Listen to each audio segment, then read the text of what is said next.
drop reflecting on the water as the sun shuts her eyes. Don't know what you'll uncover. Watch the tide rolling with the moonlight. Everything is silent on this Louisiana night. You are listening to Missing Magnolias. Scarlett and Michelle here. And I hope by now everyone knows who we are by the sound of our voice and hopefully aren't sick of us. We are extremely excited to welcome our guest here with us today. We have Carla Davis, who is a woman who is single-handedly helping fund multiple cold cases in her home state of Mississippi. Carla is a genealogist and she's the founder of DNA Davis. Welcome, Carla. Thank you so much for having me. I'm so excited to be here. Thank you so much. I think you're in the midst of multiple cold cases and you just got back from a bike ride. So thank you so much for taking the time. You sound like a busy woman. Well, yes, I am busy, but I am thankful for it all. I truly am. Could you tell us a little bit about how you came to be DNA Davis? How did you get this started? Sure. So I truly believe that everyone has a right to know who they are and where they come from. But unfortunately, in some states, adoptees are denied that right to know, even as adults. So DNA Davis was born out of passion and dedication to help those adoptees rediscover their roots through genetic genealogy. But then a shift happened. In January of this year, I teamed with Authoron, a state-of-the-art forensic lab based out of Texas. Now, my specialty is cold cases involving missing persons and unidentified human remains. Wow, that's awesome. So could you tell us a little bit about how that shift, how your sort of career has changed with this new technology that we're all using? Yes. Well, in 2018, after Barbara Ray Venter solved the Golden State Killer case, I believe that genetic genealogy became the central point, a central tool for investigators to use to generate leads to solve these cases. So as a former Mississippian, I am on a mission to give every set of those unidentified remains in my home state their names back. And so far, we have identified 5 people that have their names back and have been returned or being returned to their families. That's amazing. That must be so rewarding. It is truly rewarding. I mean, just knowing that they're being returned to their families and their families can finally have that closure is, I mean, there are no words to describe that. Absolutely. Absolutely. And I mean, you know, we talk about prolonged missingness here and how much that affects how huge that is for family, how long-term it is, and how psychologically traumatizing it is to have that prolonged missingness, that inability to sort of grieve in the way that other people grieve or move on, in air quotes, in the way other people can sort of integrate their loss. So we talk about how we think forensic genealogy is like the same thing as mapping a human genome for crime. Like I think it's huge. I think it's going to change everything. I do believe it's going to change everything. And I do believe that we are on the forefront of seeing cold cases being solved at rapid speed. And I do believe that our world is becoming safer. And in the future, we're not going to have cold cases. I hope so. Yeah. Wow. Can you tell us a little bit about, I guess, what your job entails? Like what's your day to day? What's the process like? I spend the majority of the day behind a screen on my computer, digging through census records, obituaries, newspapers, mapping out the ancestry of a deceased person or a person of unknown parentage until I can get to a point to where I am certain that we have a location and a surname to go by. After we have that surname and location, then I scour missing persons databases like NamUs to see if they're uploaded to that database. And if they are, then I can make a match to the deceased person and then provide that lead to investigators to follow through. I love that you talked about NamUs in that way because we're big proponents of getting that data in our national systems. And we know that many states do not require that, police departments upload cases on NamUs. So that seems to be an integral piece of the puzzle, correct? It's so important. I cannot stress that enough for the agencies to ensure that they do upload those missing persons cases, as well as the unidentified cases, unidentified remains. There are several agencies that I've come in contact with that do not have all the remains uploaded into that system. It's not that they don't have a record of them or keep track of them. They're just not into the NamUs system. And it would be very helpful if all of them were there so that we could cross compare the results and find who those remains belong to. Could you discuss a little bit about race, ethnicity in the process of your research? For example, do individuals with African heritage have a more difficult time discovering their DNA histories? And do cases with minority individuals offer any additional complications? Do their cases get as much genetic genealogy attention? That's a very good question. Race and ethnicity can play a big role in the research process. Now, not every time, but some of the time. Let me give you an example. Recently, I worked a case where the person had 42% Norwegian ethnicity. After I separated the matches into genetic clusters, I discovered that a group of those DNA matches were still living in Norway. So I had to identify the common ancestors of that group of genetic relatives. And once I did, I was able to determine that I was probably searching for a set of grandparents who immigrated to the United States probably around 1920. I would say African Americans, they do have a little bit more difficulty learning their histories. I say a little, actually they have a lot more difficulty. I mean, most of us with European ancestry, we can trace our deep ancestry often to the point of origin. And when combined with DNA, those cases are the easiest to work. African American cases, they're a bit more challenging. Not only are there a lack of records, but they're also underrepresented in the DNA databases, which adds another layer of difficulty. Minority individuals and often recent immigration can add a layer of complication, but it doesn't mean the case cannot be solved. If a common ancestor between the genetic matches can be identified, then that's a good lead. If that can be found, then we can target test to identify the line of descent. And that is something we actually do a lot of. The only human remains cases that I've worked consisted of European descent and African American genealogy. So I can't really speak for any other minority groups, and I can't say they get any less attention. I know that if I had one, I would give it as much attention and dedication as I do with all my cases. What would you say to somebody who wanted to be you when they grow up? How do they do that? And, what's your tips?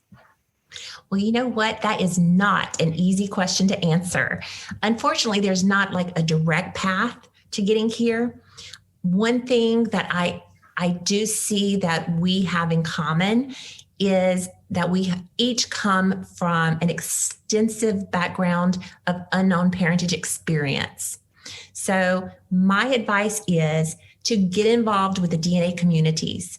One of the largest groups on Facebook that is dedicated to DNA and genetic genealogy is the Facebook group called DNA Detectives. Get into DNA Detectives, ask to become a member, learn the methodology, and practice with your own DNA results. Then you can come back to the group and you can help members who need help in their search. Because honestly, solving unknown parentage cases is the only way that I know of to gain the skill set required to solve the cold cases. That makes sense. Could you tell us a little bit about the non-parentage cases that you do and sort of what those look like? Yes, so they are exactly the same way as an unknown deceased person. The only difference is that we know who the DNA belongs to in an unknown parentage case. So we're building out the trees and doing everything the exact same way that we would do in a deceased person's case. But the difference is we have two unknown components. We do not know the parents and we do not know who he is or she is. So we're working two different elements at the same time. Arguably more difficult, it sounds like. It just adds a layer of difficulty, but it's, as Marie Forleo says, everything is figure outable. So there you go. I mean, if there's DNA, there's a chance it can be solved. Oh, that's so optimistic. It's like a breath of fresh air in crime and justice because, we rarely have optimism in our field. Exactly. I am incredibly optimistic. And I think everyone who is in this field is optimistic because we are seeing results. I mean, every single day, it seems there is a new case that has been announced and it has been solved through the efforts of investigative genetic genealogy. Absolutely, 100%. Yes. I mean, as the true crime nerd that I am, I'm in all of the subreddits, and really, it's like every day. The people who we had monikers for decades. Like Buckskin Jane. Now has a name, and her family can grieve, and so definitely yes. Every day I see it as a layperson for sure. I agree wholeheartedly. Every case is so different. You can solve one case in a couple of hours, and the next case is going to take you 5 or 6 months down the road, or maybe even longer. It just depends on how good those matches are in the database. And that's why we encourage everyone to please upload your results to GEDmatch and Family Tree DNA so that we can have those closer matches to solve these cases more quickly. How do you balance self-care and when I'm thinking about those cases that take 5 months, like how do you not work on those 18 hours every day and stress yourself out? It can get to that point. And I really do have to force myself to step away from the screen and take some me time. And after a case is solved, I always make sure that I take a short break between cases. Now that break could be 2 days, 3 days, or I might need a week. It just depends on the case. I recently worked on a case that involved a child, and I honestly think that was the hardest case I have ever worked. And I was literally depressed for days. And even now I think about the case and it still impacts me, but it also strengthens my commitment to these cases. So self-care, after that case, I needed a few days just to recover and to reflect. And I took that time to reconnect with the present because I spend so much time digging, into the past that I need to spend time in the present with my friends and my family. And it also helps me to realign with my purpose so I can get back to it. Do you have any tools, when a case in particular you're just not making any headway with? Is there a certain technique that you found effective that can generate new ideas and new leads? You know, with solving cases, you have to constantly think outside the box. So if you get to a point to where you just cannot find any information on this line and you need some help breaking through that brick wall, and newspapers are not available, and you just, you've used all the tools that you normally use to break through those brick walls. You have the DNA matches, but maybe the DNA matches are not lining up because you have misattributed parentage or something of that nature. Then, sometimes you have to go to more modern technology like Facebook, find the people on Facebook and see if there's any mention whatsoever of any of those family members that can help you break through that wall. Just yesterday, I was burning the midnight oil late at night last night, and the case, it was recent immigration. So I did not have the grandmother's name, but I found the person on Facebook, and I was able to look through her public profile, and she had taken a little quiz that mother's maiden name and her father's mother's maiden name. And it was the key that I needed to unlock that brick wall. So you just never know where you might find that information. I love that modern technology combining with our census records, like the things you reveal on Facebook. I know this little test can really be helpful sometimes. So, public profiles, they're beneficial. Even any posts that are made in forums, if there's an interest in genealogy, sometimes the people who have tested have also been in the forums in the genealogical communities, and you can find information there. Been Verified is a public person search. I mean, you have to pay for the subscription, but you can search those records, and there's so much information that you can pull out of those records that can help you break through and give you some new information to work with. I'm so glad, Michelle, you mentioned the case that we've covered with the girl in Bear Brook Park, but we haven't mentioned yet that some of the more high profile cases that you've helped and been instrumental in solving, in particular, one of the victims of Samuel Little, who we now know as Clara Birdlong. What's it been like being able to help with these high profile cases? And I'm sure there was the Oxygen article. What's it been like with all of this press and new attention? It's been overwhelming, actually, because I work I'm on a mission for a cause, and that's just like a secondary response, I guess, to something that I truly believe in. And I don't know, I don't have an answer as to how it feels. I'm just blown away that it's getting so much recognition, but at the same time, that's not why I do what I do. I do what I do to have answers for these families and to give these, not victims, but give these deceased persons and sometimes victims, like in the Samuel Little victim case, their names back. Absolutely. Thank you so much for what you're doing. And I don't know, where you go from here, but hey, over in Louisiana, we would love your help and assistance as well if you ever get to that point. Well, once you finish with Mississippi, move on.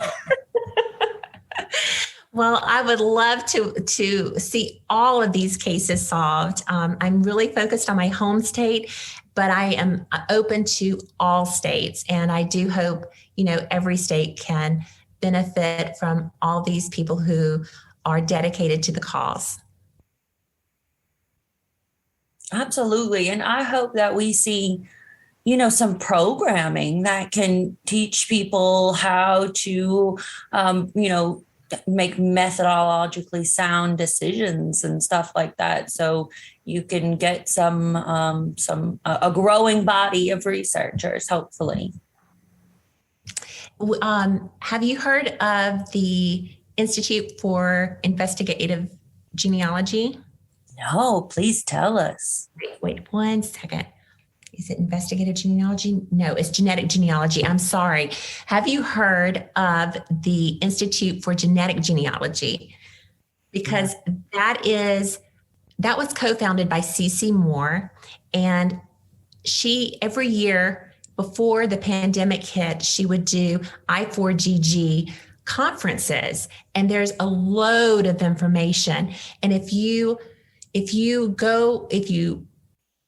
join the group, you can access some of those conferences, and it's a wealth of information, and it's a learning tool that everyone should utilize.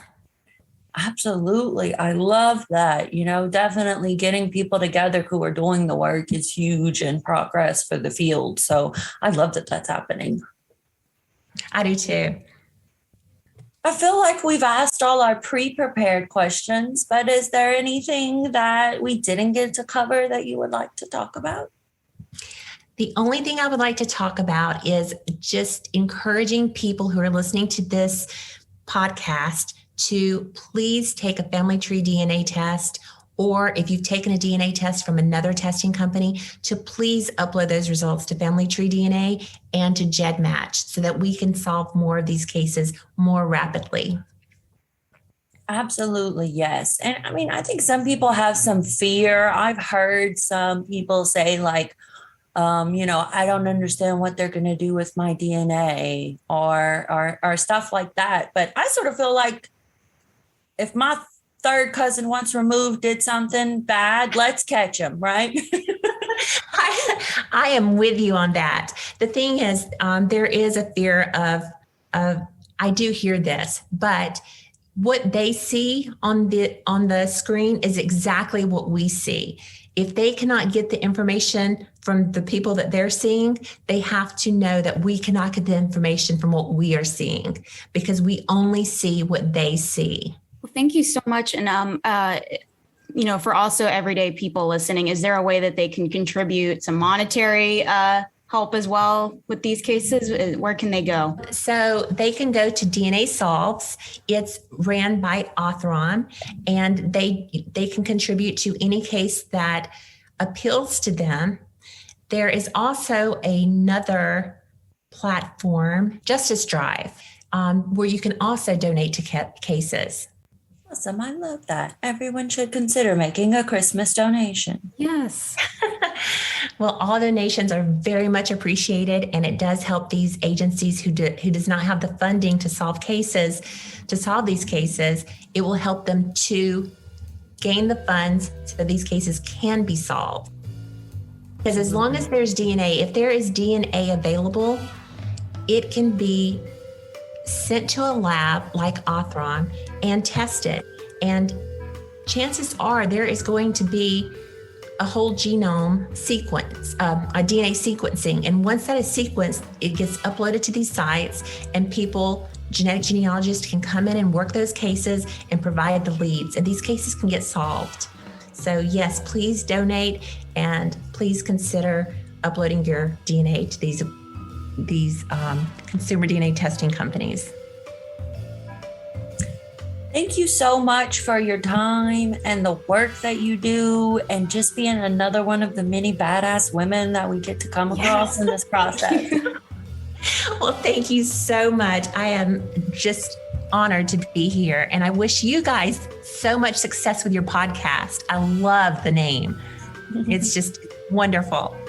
Thank you. And thank you. I guess we're signing out. Thanks so much. Okay. Thank you guys. Bye. Bye.